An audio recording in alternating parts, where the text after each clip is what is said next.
Most people probably fantasize at one point or another being this criminal mastermind, taking on his biggest score, looking as cool as Robert De Niro or Al Pacino as bullets start flying.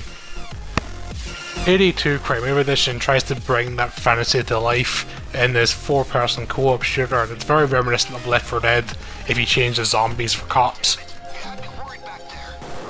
You and 3 friends will take on bank heists, you'll rob stores, you'll rob art galleries, raid armoured trucks, cook some meth, try to get out of the way whilst fighting an endless wave of SWAT teams. It's a really cool concept, but unfortunately the game doesn't quite get it right. Even though each of the guys have their own names, and this is a sequel, there's no story whatsoever. The single player portion pretty much doesn't even exist. You can go into this game with 3 AIs to kind of get some practice, but the AI is so incompetent that they can't do basic things like pick up loot bags or restart drills. They can't do anything objective based. All they can do is revive you when you're down and shoot cops, and sometimes even not very well on that part. The real meat of this game is its online experience. Payday 2 is one of those old-fashioned co-op games where you have to work together to survive. There's not really any individual reward for failure or even success. If you screw up, if you kill civilians, if you drop a loot bag by accident like into the river and you can't get it back, if cops steal some money off you, the entire team gets punished, meaning that you can't have somebody just go lone wolf, you can't have a Rambo because they're costing you money for doing that. They have to make sure that you're doing your part, but you also have to make sure that you're doing your part for them as well. The game's at its best when you're high level, all the teams communicating together and you want to go in stealth, not making a noise. Answering guards' radios to check in on patrols, making sure civilians don't spot anything suspicious, and being really quiet as you're lifting money out of the bank without anybody suspecting a thing. There's a real thrill in knowing that any second it could all go wrong and the bullets will start flying, and it's a very intoxicating element for if you manage to get it right. Most times though, and especially in your earlier raids, you are just going to go in guns blazing. Having 4 guys busting in a room shouting, "Get down on the ground!" and the bullets start flying and people start screaming and the dubstep starts playing, it all sounds really cool and the game does a good job of making it seem cool, but when you actually have to do it, that's when you start to realise something's not quite right.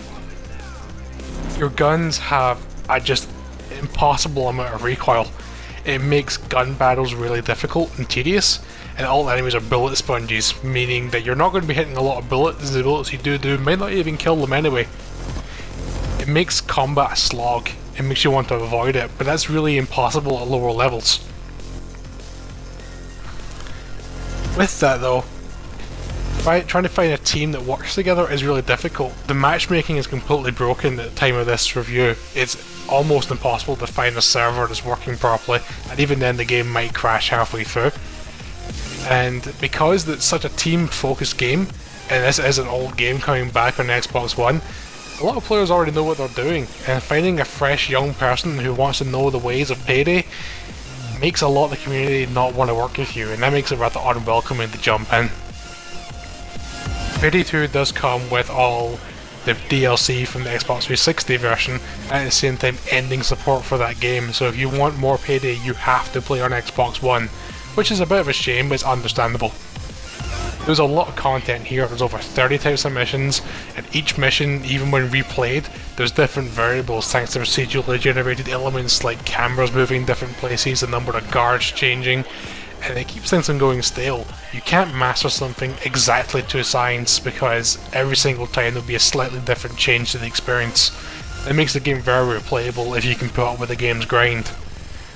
If you want to make your guns more usable and make the combat fun, the attachments are all random drops, and even then they're really expensive, and that makes the grind, I don't think, really worth it. There's a lot about this game to go through, and I recommend reading my text review along with this, as there's other elements I cannot get to in time for this video. But check out the full review on BritXbox.co.uk. But for now, I think you might want to give this a miss and hope that they can try again a third time if they get it for good behaviour. Enjoy the fruits of your labor.